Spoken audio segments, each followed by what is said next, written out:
kulanti wacan asxaabay kusoo dhawaada wararkii ugu dambeeyay ciyaaraha iyo waxyaabaha ay qorayaan wargeysada ka faallooda kubadda cagta saacadihii ugu dambeeyay. Muuqaalkeena waxaynu kusoo qaadi doonaa maanta Frank de Jong oo go'aan ka gaaray mustaqbalkiisa. Saadaasha horyaalka Premier League sanadkan, Paul Pogba oo shaki ku jiro inuu ka qayb gali doono koobka adduunka sanadkan lagu qaban doono wadankaasi Qatar.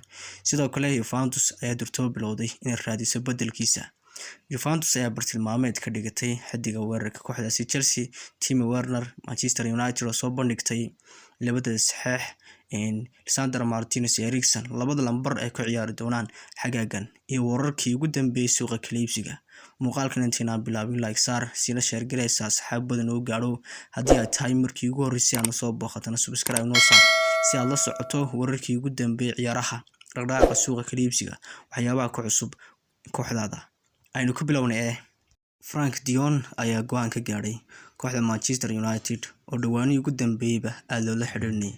Kooxdan uu aad u daydayo tababarada cusub Erik ten Hag oo doonaya xiddigan oo hore ugu soo maamulay kooxdaasi Ajax inuu dib la mudoobo oo ka soo dejiyo Old Trafford si uu guulo muhiim ah ugu gaadho oo khadkiisa dhexe ugu xoojiyo.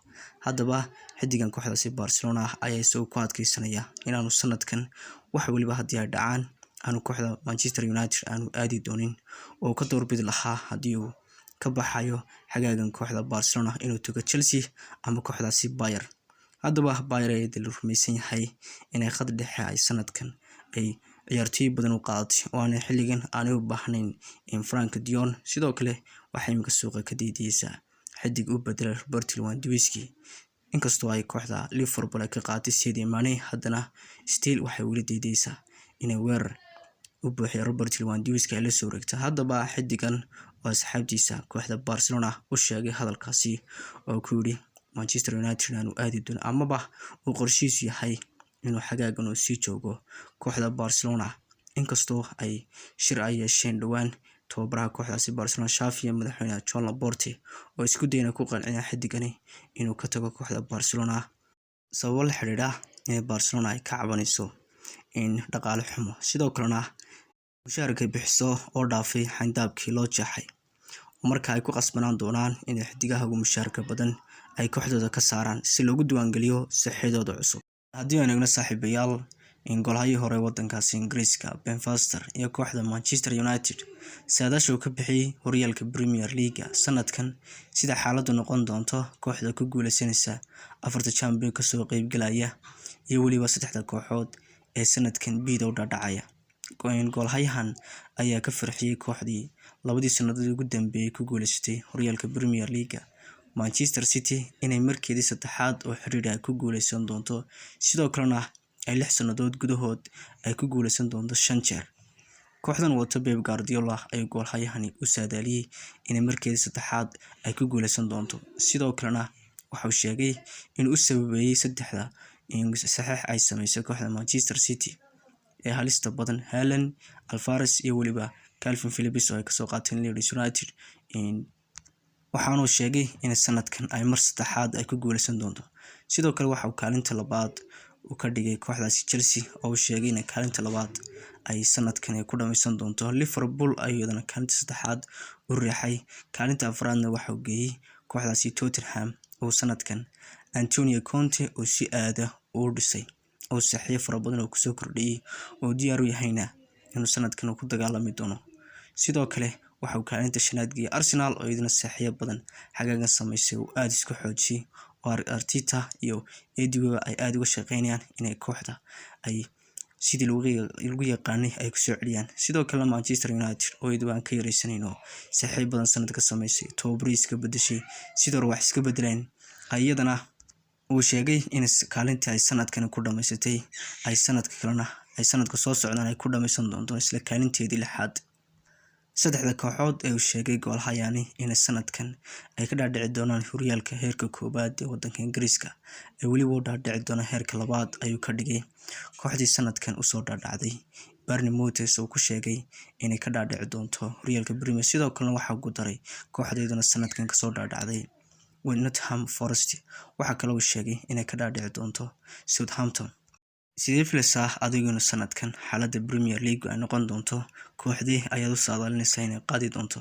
Sidoo kalena sidee loo kala geli doonaa afarta kaalmood ee laga soo qayb galo Championka? Sidoo kalena saddexda kooxood ee dhaadhici doona halkee kooxdaadu ay sanadka soo socda ay geli doontaa? Intaasina nagula wadaagi commentiga hoose. Aad baad mahadsantihiin. Haddii aan ka gudubno Paul Pogba oo dhaawac soo gaadhay dhowaan, sidii aan horey ku sheegnay dhaawac uu ka soo gaadhay jilibka ayaa warar soo baxaya sheegaya in dhaawacaasi uu halis noqday oo uu shalay Arbacadii oo lagu talagalay in lagu qalo wadankaasi Mareykanka oo uu soo duulay wadankaasi Talyaaniga si uu wadatashi uga sameeyo dhaawacaasi soo gaadhay oo loo sheegay in dhaawacaasi uu 2 tallaabo u mari doono. Tallaabada koobaad ayaa ah inuu xagaagan uu ku maqnaan doono 40 maalmood ilaa 60 maalmood dhaawacaasi ku maqnaan doono.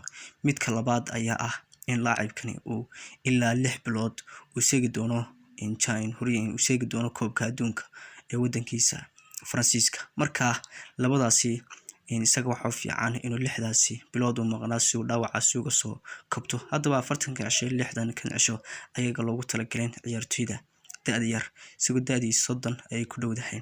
Marka waxa isaga u fudud in u fiican baan ka wadaa in uu 6 bilood si uga soo wada kabto si uu xagaaga dambe isugu soo diyaariyo isagoo fit ah. Xadigani waxaanu ka cabsi qabaa inuu sanadkan uu seegi doono horyaalka, inuu seegi doono koobka adduunka. Sidoo kalena waxa uu wadanka Talyaaniga u tagay si uu khibrada caafimaadka ugala tashto labadaasi wado midii uu raaci lahaa. Durtaba Juventus ayaa laacibkani ka sii qabtay inuu xagaagani uu ka maqnaan doono bilow intiisa horeba ama ilaa kala bar 18 ciyaarood uu ka maqnaan doono. Hadda waxay bilowday in 18 ciyaarood ay sii raadsato bedelka Paul Pogba oo dhawaan si bilaash ah ugu soo biiray kooxdiisa hore, waxaana durtaba la xiriirinayaa xidiga flop ku noqday kooxdaasi Chelsea ee Raul. Xidigan ay kooxda Chelsea xagaaga hore ay kala soo wareegtay Atletico Madrid oo sanadkan kooxdaasi inkastoo fursado badan la siin, haddana qaab ciyaareedka tababare Thomas Tuchel ku soo bixi waayay inta badanna bedelka loo isticmaalayay amaba ciyaaraha intooda badanba aan laga soo gelinayn oo beachka ku dhamaysanayay. Haddaba Juventus ayada ka dhiganaysaa bedelka muddada gaaban ee intuu dhaawac ku maqan yahay Paul Pogba inuu positionkaasi u sii buuxiyo kooxdaasi Juventus ayadu aaminsan inaanay sugi karaynin muddooyinkaasi badan intuu dhaawac ku soo laabanayo xidigeeda Paul Pogba. Waxa kale oo ay Juventus bartilmaameed ka dhigatay xidiga weerarka uga ciyaara kooxdaasi Chelsea oo Thomas Tuchel sheegay in xagaagan uu qorsheynayo inuu kooxda uu ka saaro. Inkasta oo Thomas Tuchel dhawaan uu sheegay dhowr ciyaartoy oo kooxda ka saarayo uu ku daray waryahankan, Juventus ayadu bartilmaameed koobaad ka dhigatay xidigan reer Jarmal oo ay qorsheynayaan inay sanadka soo aadan ay weerarka ugu dagaalami doonaan xidigan si ay ugu tartamaan horyaalka wadanka Talyaaniga oo 2 sano ugu dambeeyay ay ka maqnaayeen. Manchester United ayaa soo bandhigtay lambarada ay xidhan doonaan 2 saxiix ay sida rasmiga ah u shaacisay shalay. Labadan xidig oo kamid ah xidigahay sida rasmiga ah ula soo wareegtay xagaagan, xidiga Lisandro Martinez ay kala soo wareegtay kooxdaasi Ajax ayaa Manchester United u xidhan doona lambarka 6 oo inta badan lambarka 6 ay Man United u soo xidhan jireen daafacidii hore ee kooxda soo maray. Martinez ayaa kooxdiisa Ajax u soo xidhay lambarka 11 oo inta badan uu ku caan baxay. Haddaba xidigan ayaa sanadkan ugu ciyaari doona Man United lambarka 6. Sidoo kale Eriksen ayaa lambarka 14aad uga ciyaari doona kooxda Man United xagaaga soo aadan, isagoo inta badan ku caan baxay lambarka 16aad oo kooxdiisa hore ee Tottenham oo inta badan lagu arki jiray isagoo lambarkaasi xidhan. Xagaagan waxay kala ciyaari doonaan labadan saxiix ee Eriksen iyo Lisandro Martinez lambarka 6 iyo lambarka 14aad. Atletico Madrid ayaa suuqa xagaagan kala wareegtay xidiga daafaca ka ciyaara ee Molina ay la soo wareegtay. Xidigan ay ka damacsan tahay Atletico Madrid inuu buuxiyo booskii uu ku baneeyay bishii January xidiga reer England ee Trippier oo bishii January wareegay kooxdaasi Newcastle oo la wareegtay. Kooxda Atletico ayaa tan iyo waqtigaasi ku dhibnayd inay positionkaasi ay helaan ciyaartoy buuxiya. Haddaba imika ay damacsan yihiin in xidigani uu positionkaasi ku baneeyo xidiga reer England ee Trippier ay ku buuxiyaan. Laacibkan ay la soo saxdeen xagaagan. Dhanka kale xidiga ugu ciyaara kooxdaasi Real Madrid Hazard oo la weydiiyay su'aal ah kuma ahaa daaficii kugu adkaa aad ka hor timaado waayahaga kubadda cagta.